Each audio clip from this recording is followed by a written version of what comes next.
événement aujourd'hui s'articule autour de deux défilés de la créatrice Sakina Ansar pour son association Deika avec ses créations Blue Line.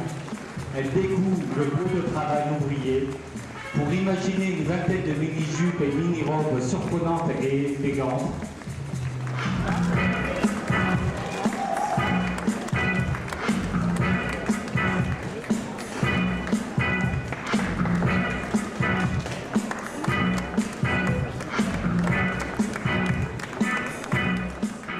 Sakina, je l'ai dans un premier temps rencontrée totalement par hasard, par le biais d'une amie commune. Et j'ai été subjuguée par sa personnalité et par l'endroit dans lequel elle travaille.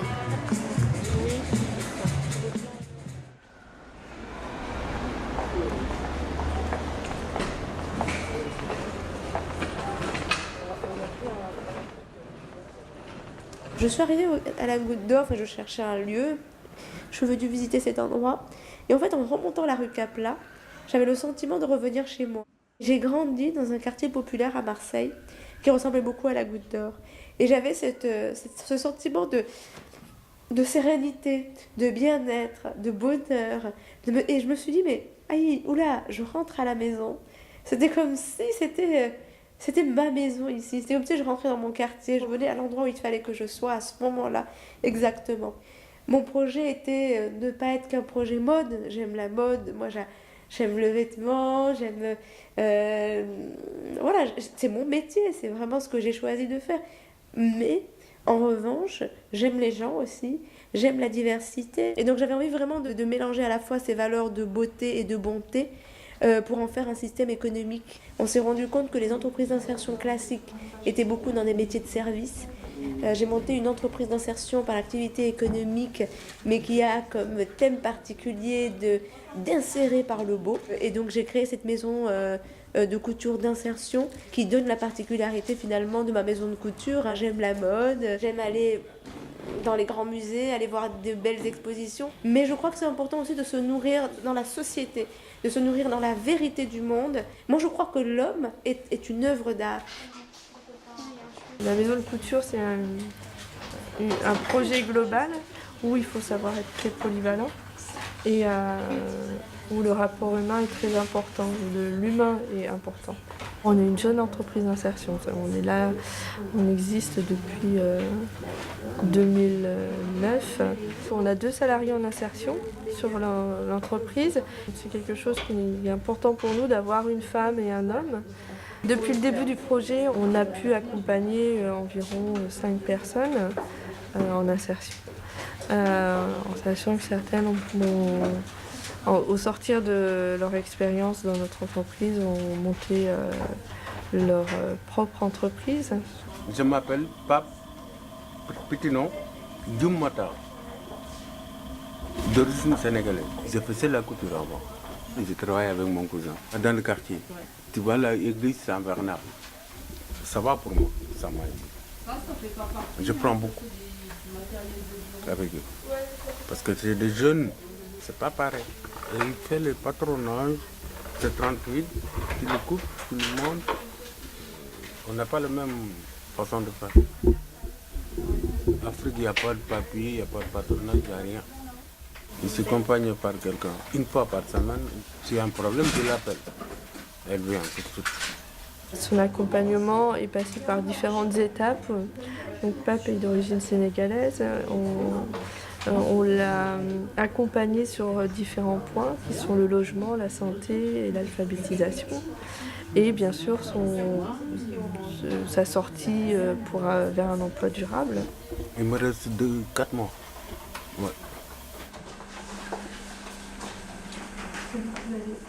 Sur l'association, on met en place des ateliers de dynamisation de personnes éloignées de l'emploi, qui peuvent être soit des femmes au foyer, des personnes en recherche d'emploi ou alors en reconversion, ou pour simplement des personnes qui recherchent du lien et de l'échange et qui viennent participer à ces ateliers qui sont plutôt des ateliers créatifs.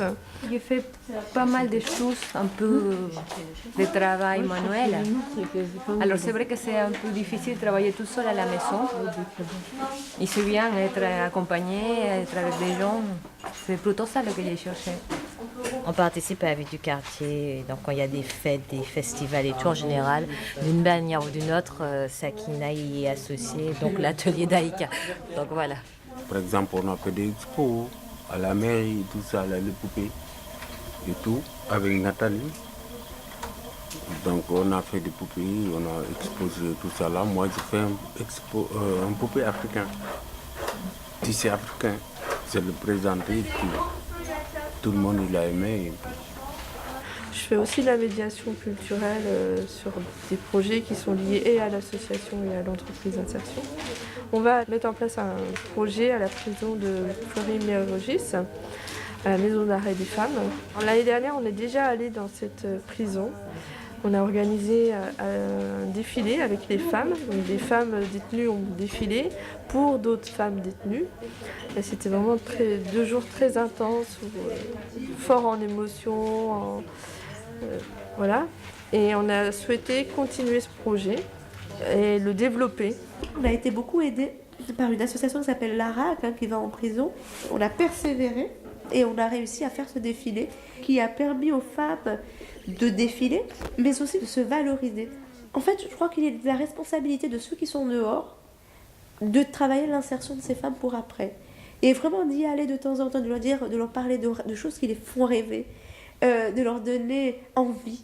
Tout ça a été réalisé dans l'atelier d'insertion par les salariés. C'est tout un travail sur le recyclage qu'elle mène depuis 2 ans, où on réutilise des bleus de travail qu'on récupère via des associations ou chantiers d'insertion qui nous fournissent ces bleus de travail usagés ou alors Emmaüs. En fait, c'était beaucoup d'ouvriers. Pour moi, il y avait tous les gens qui s'occupaient des cercueils, donc le bois, il y avait des tapissiers, il y avait les écuries, donc il y avait beaucoup d'ouvriers. Et je me suis dit, mais qu'est-ce qui me rappelle et là, j'ai pensé à ce bleu de travail. Je pense pas que la mode et l'insertion soient 2 domaines qui ne peuvent pas vivre ensemble. Dans le milieu de la mode, on trouve beaucoup de personnes qui ont des savoir-faire et qui ont des parcours de vie qui font qu'à un moment donné, elles se retrouvent au chômage.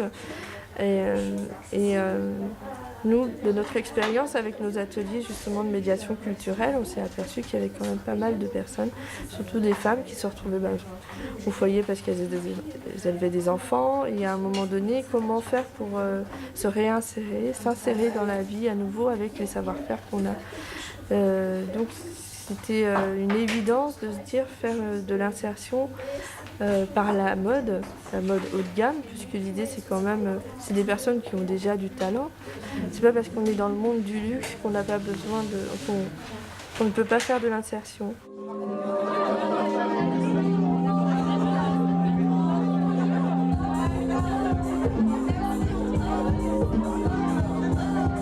J'ai beaucoup rencontré de soucis auprès des gens de la mode qui avaient du mal à se mélanger avec du social et auprès des gens du social qui trouvaient que c'était superficiel de faire de la mode. Je pense que c'est un vrai combat aujourd'hui encore. Ben